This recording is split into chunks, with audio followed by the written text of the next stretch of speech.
New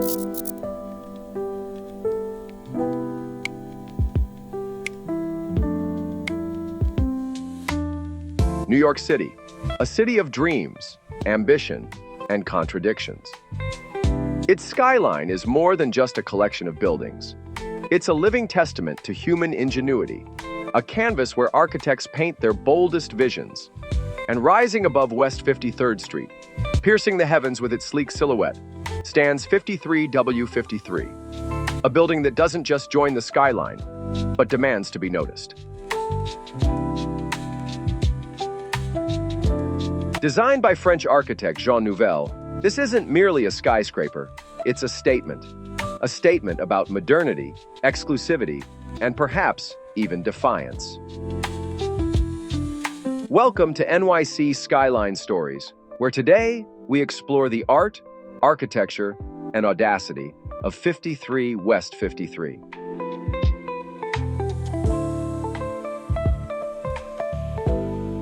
At first glance, 53 West 53 might strike you as a shard of crystalline ambition, a jagged yet graceful addition to Midtown's iconic profile.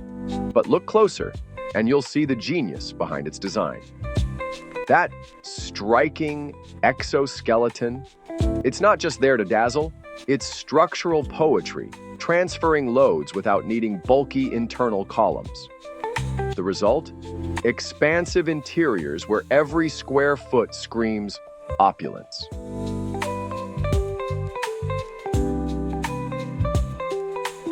Notice the terraced setbacks, reminiscent of classic New York towers like the Empire State Building.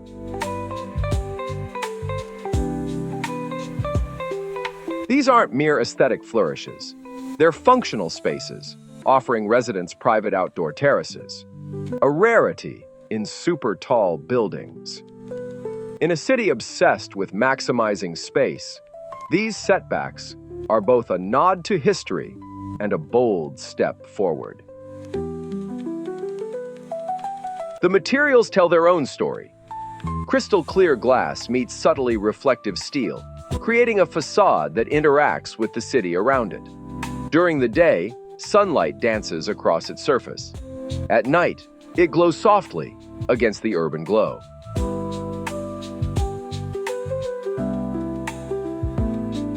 This isn't static architecture. It's alive, dynamic, responsive. Now let's talk about the elephant in the room, or rather, the museum next door. You see, 53 West 53 didn't rise in isolation. Its very existence is tied to MoMA, the Museum of Modern Art, which occupies part of its base. On paper, it sounds like a match made in heaven, a luxury tower funding cultural expansion. But as with most things in New York, the reality is far more complicated. When plans were unveiled, critics pounced. What good is expanding MoMA, they asked, if fewer people can afford to visit? After all, those gallery spaces came at a cost, literally. The developer gained something equally valuable: prestige. Real estate developers may love art, but they adore profit margins even more. And who could blame them? Naming rights attached to a $70 million penthouse? Now that's what I call patronage. Still, let's give credit where it's due. Thanks to this partnership, MoMA gained expanded galleries and state-of-the-art facilities. Whether you view it as a triumph of collaboration or a Faustian bargain depends largely on your perspective, and perhaps your bank account. So, what's it like to live in one of these sky-high palaces? Imagine waking up to sunlight streaming through floor-to-ceiling windows, framing views of Central Park or the Hudson River. Your kitchen boasts marble countertops and top-of-the-line appliances, because naturally, even toast deserves perfection. Who might call this place home? Hedge fund managers? Tech moguls?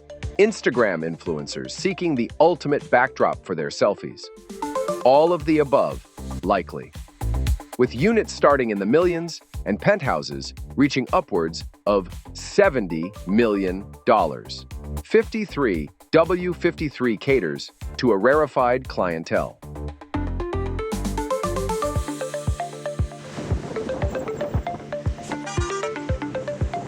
But luxury living isn't just about square footage. It's about experience. Spend your mornings practicing yoga in the wellness center, afternoons perfecting your swing in the golf simulator, and evenings hosting dinner parties attended by the glitterati. Life here isn't just comfortable, it's curated. In many ways, 53 West 53 encapsulates the paradoxes of modern New York. It's a monument to human ingenuity, a testament to what can be achieved when creativity meets capital. And yet, it also raises uncomfortable questions about who gets to enjoy such achievements. For every dazzling skyscraper, there's a shadow cast over those left behind.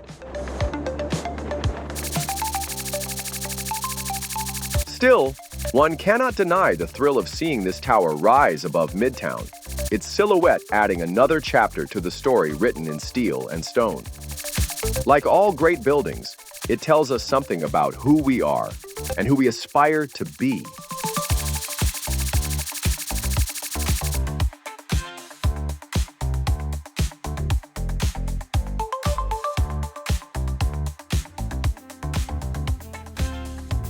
So the next time you find yourself gazing at the New York skyline, take a moment to appreciate 53 West 53.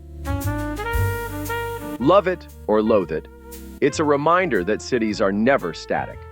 They grow, they change, they challenge us, and sometimes they leave us breathless.